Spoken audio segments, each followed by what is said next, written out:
Hello, people, ladies and gentlemen. I hope all of you are having a very beautiful day. This is gonna be my very first video on this channel about a topic. My first video though was talking about me and a very, good introduction about myself and my knowledge about F1. And, every day I'm learning something new. Every day I'm trying to reinforce my knowledge. So don't worry, guys, if I mess up somewhere. I'm always continuously improving my knowledge, learning more and more as I can.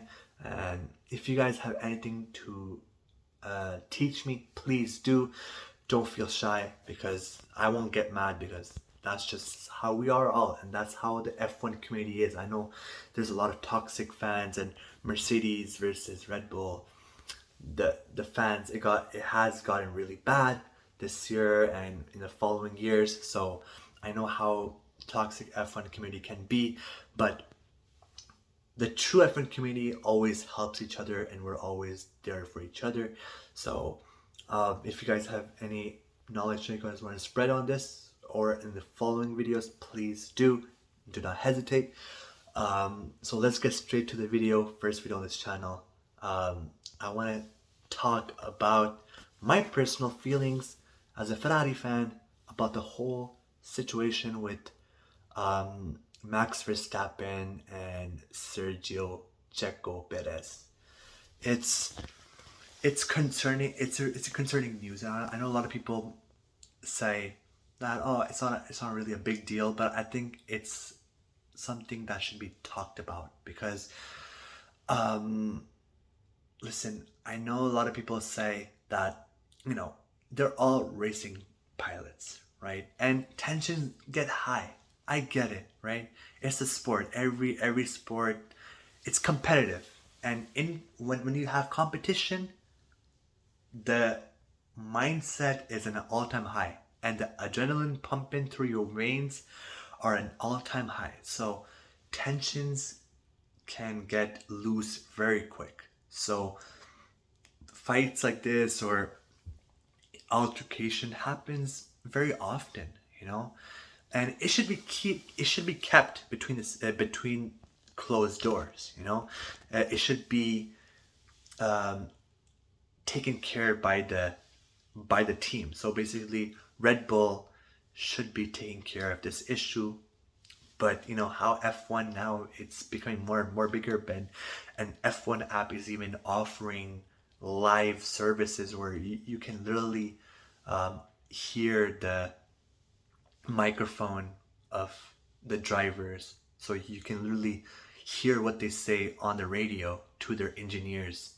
So basically what happened is, recently, last weekend at the Brazilian Grand Prix, basically that's the context, right? Charles Leclerc and Sergio Perez are at the moment tied for a second spot in the Drivers' Championship at 290 points, equal, fair and square, right? So that race in Brazil was extremely important, because the race is very tight and it's a lot of history all over. There's so much stuff to say about this, because first of all, it's history for Red Bull. Second of all, every driver is there to compete. Rule number one about F1, it's drivers compete, and whether they are guaranteed success or not, they will do everything in their power to have the greatest result of that car and for their team, right? So Sergio Perez is going to do everything he can to get the second position locked in, and it's also history for Red Bull, because they have never had a championship win in constructor. Like this year they have won already the constructors championship, and they have won the drivers championship, who the champion is none other than Max Verstappen. And now potentially they can have Checo Perez taking that second spot. But they never had that ever before in their history, where they have a 1 and 2 in their drivers' championship. So that can be a very good history for Red Bull. Now, what happened in Brazil on race day? Red Bull, as a recap of their performance, had a really, really tough race. Max Verstappen had an incident with Lewis Hamilton. Old rivalry got never extinguished, even though we thought that the beef between, like the rivalry between Max Verstappen and Lewis Hamilton was done. No, it's not. We've seen it in Brazil. The rivalry, it's still pretty much on. But Max Verstappen also got a puncture, if I'm not wrong, or he may have a broken wing. I forgot. I can't remember right now, but I know it was either a puncture or a wing, like a broken wing. So they had to go in the pits, and because of that, Max Verstappen fell all the way to 17th position. So it was very unusual for Max Verstappen, who is always in the top 5, top 3, top 2 even. Top 2 for him, it's the normal criteria in every race for Max Verstappen. So it was not a good race for Max Verstappen, and it was not a good race for Sergio Perez, who was in the race for a long time in P2. Then he lost it to Carlos Sainz. Then he lost it to Lewis Hamilton. Then he lost it to Charles Leclerc. And then Max Verstappen. Now that's where the heat comes from, right? The race went normal. It was not a good race for Red Bull. But it's the checkered flag where it started. Basically, Max Verstappen and Checo Perez right behind him. They both finished, I think, if I'm not wrong, 6th or 7th or 7th or 8th. But I know it was those numbers. But I know that Max Verstappen finished P6th, I think, or P7th. And then Checo Perez either finished P7th or P8th, right? And team orders, Max Verstappen's engineer said, give Checo the position back, because it was crucial. You know, Max Verstappen has nothing to lose in that race, but Checo Perez is fighting for that for that second spot in the championship.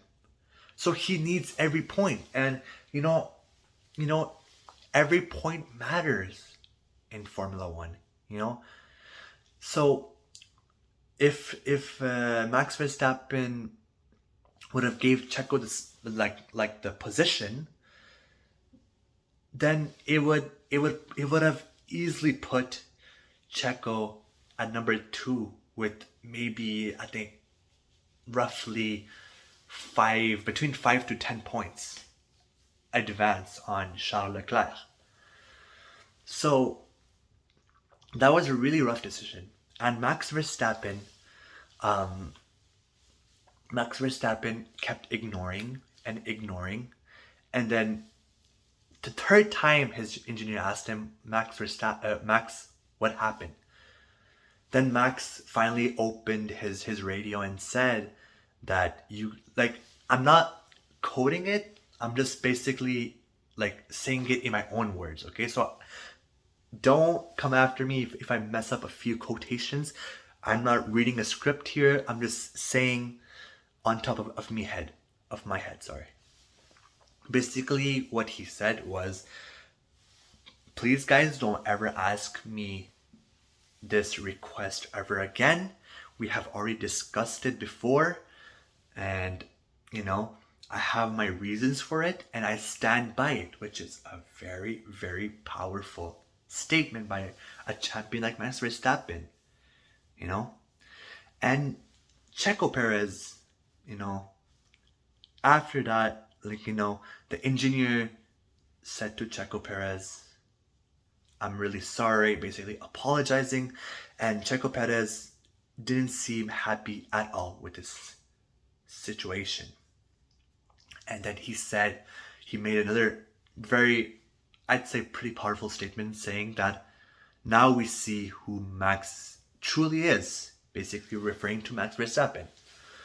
Now, I have a few thinking about this, and a lot of theories have been going on. I've been reading about this, and people are saying that it was basically what they were saying is that it's revenge for the rumorly an intentional crash from Checo in Monaco this year in qualifyings, which because of the crash, Max Verstappen couldn't put on his time. So in this, it really gave benefit to Checo, and he did win the Monaco Grand Prix.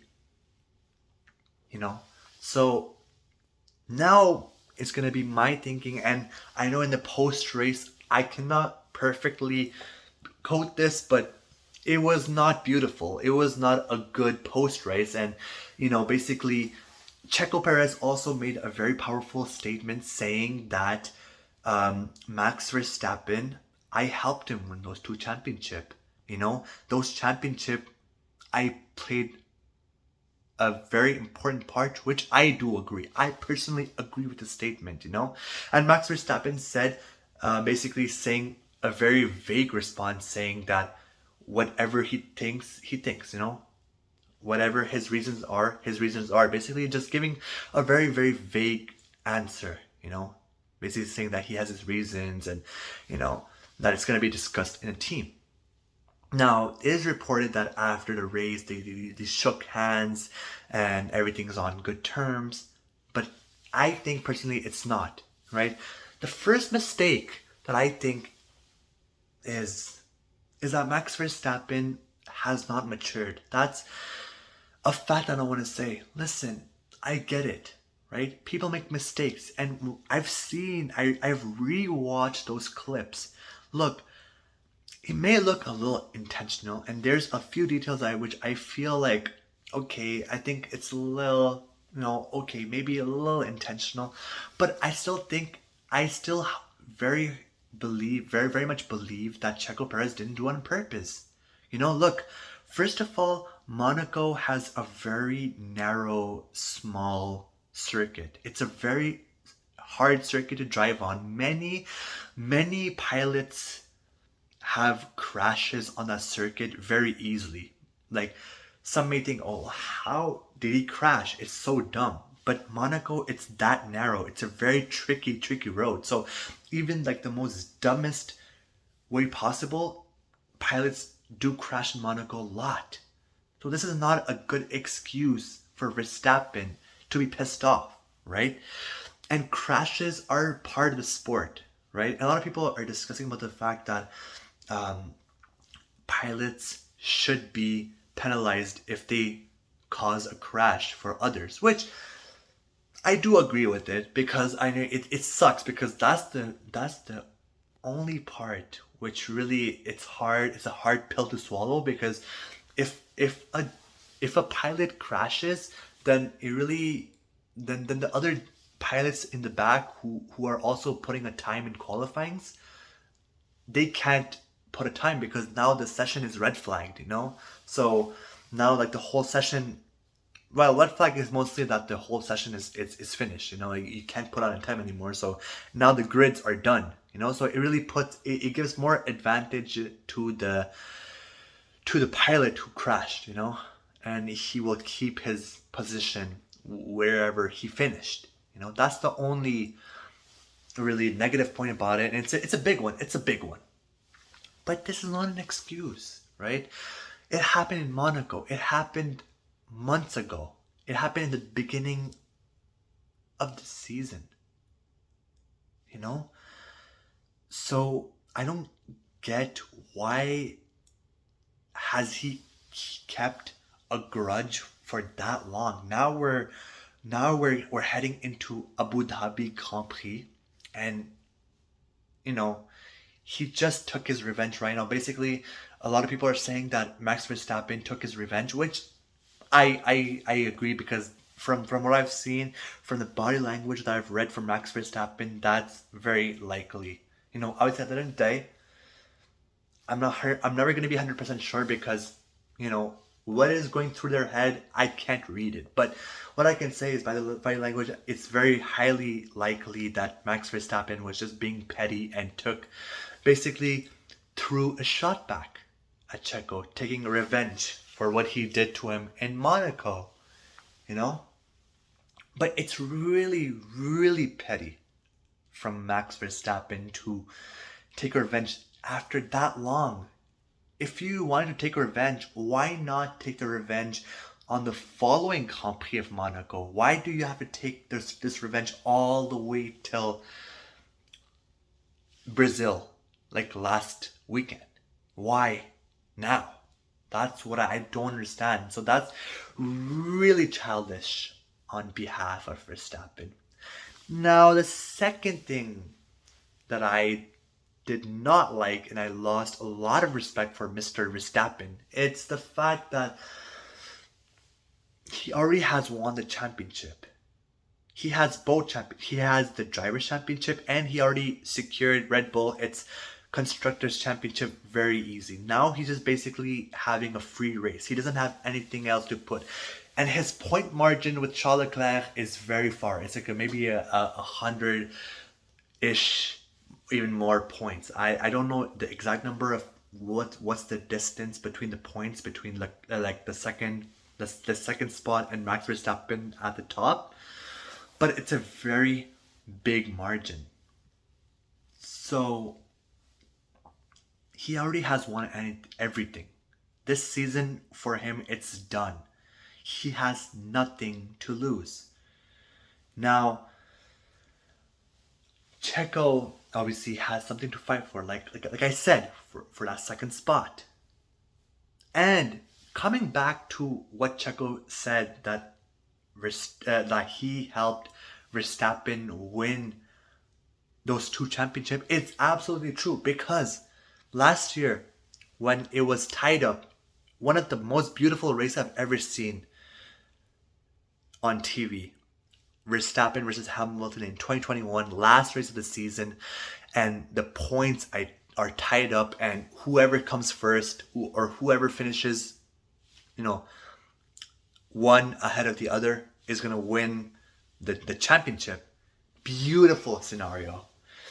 But what people, I mean, I know like the true F1 fans know, but what the new fans don't know, it's the defense minister of Mexico, which is another very beautiful word used for Checo Perez. He put on a great defense, basically slowed down Hamilton a lot. His defense was absolutely brilliant. He helped win that race, that championship from Verstappen, made his job so much easier. So much easier. You know how hard it is to defend Hamilton while he is in his prime? Because that car of Mercedes that year in 2021 was electric. Beautiful car. Just so good, so reliant. So the fact that Checo Perez, the second driver of Red Bull, was able to defend Lewis Hamilton for that long, to give the time to Verstappen to make a comeback on Lewis Hamilton, is phenomenal. It's phenomenal, right? And all along this year, Checo Perez have helped Verstappen a lot. And another thing that I also want to add is, I've seen this a lot, is when the team principal asks, for example, Checo, can you please let Verstappen through? He always does it. Obviously it hurts, because obviously every race, like every pilot wants to race. It's the competitive nature of the sport. That's the beauty of the sport. That's why we love F1. It's hard to say no, but he does it because he knows, and he has the best interest for the team. And he knows that, Verstappen has a bigger chance. So he has many times and many occasions he has proved to the F1 fans that he is a very unselfish driver and he will do anything for the team. And there's any proof, any evidence, they're all there. I don't have to say anything else. I'm just stating facts and I'm reminding you guys. If you guys don't believe me, go check by yourself. Go do your own research and you will see how much Checo stayed true to his word and why does Checo deserves 100% to be pissed at Verstappen, and why should all F1 fans be frustrated at Verstappen? Now, after all this help, why is it so relevant? After all this help, after all these team orders saying, let Verstappen through, right? Now, we're in a position where Verstappen already has a championship, he has everything. Basically, all these races are just free races, while Checo is still in a competition where he has something to take. You know, he wants to take the second spot for Red Bull, and he wants to be the second best driver in the year, which is a big accomplishment. You know, he would have lost absolutely nothing, and he would be repaying Checo with a favor. Basically, it's always like that in the world. That's how we work. You know, when your friend pays something for you, for example, you guys take a cab together, right? And the first time you guys took a cab together, your friend offers to pay. Then the next time you guys go together and you guys take a cab, then it's your responsibility as a true friend, as a true teammate, whatever you guys want to use the word, it's your responsibility to pay. That's just how life works, and that's how respect works. People are going to respect you way more because they know that it's a 50-50 relationship. You can't just keep on winning and not pay any favors while this person has been helping you out a lot in your career, in your championship, in your path to the championship. All he had to do, if you guys think about it, all Verstappen had to do was give Checo the position, and Checo would have been in a, not in a comfortable lead, but he would still be in a lead, against Leclerc. But now it's a tied. Now they're tied, So moral of the story, the moral of this event is that, from what I've seen, is that Checo has been the helper, the nice guy for 2 years now, and he never complained. Obviously I know how frustrated Perez might be, but he never complained. And Verstappen showed nothing but selfishness. Basically, it's just always want to be on top, always want to prove something, always just want to be ahead of his teammate. What would have changed, right? What would have changed? You tell me. If for example, if Verstappen is 6th and he went down to 7th, what would have changed? He already has a championship. What else do you want? And you're not even on podium anyways in this race either. So what would you have lost in Brazil? Your ego? That's what I've seen from Max Verstappen. I don't see him as, at the moment, look, I have nothing but true respect. So please, this is a disclaimer. I have no hate towards Verstappen. He's still, at the end of the day, a very good driver. He's fearless. He's relentless. He goes for the gaps. He's an old school driver, and I respect him a lot. But from what I've seen from Max Verstappen at the moment is that I've seen a selfish. He's very self-thoughtful. All he thinks is about himself, and it's all about ego. He doesn't want to let somebody pass him, and I get it, but that's your teammate. That's not. We're not asking you to let Fernando Alonso through. We're saying to let your teammate through so you can help the team. Simple as it is. So let me know what you guys think in the comment section, and that's it for today. I hope all of you have a very good day. So please take care of yourself and have a nice night, boys. Lately, boys and girls. So have a great one. I'm sorry about the stutter. I've had a long night, and it's about 2 a.m. right here almost. So if I stutter a little bit or if I sounded sleepy, I really want to apologize for that. So regardless, and that's it for me. I hope all of you have a great day. So please take care of yourselves and have a great night, everybody. Take care.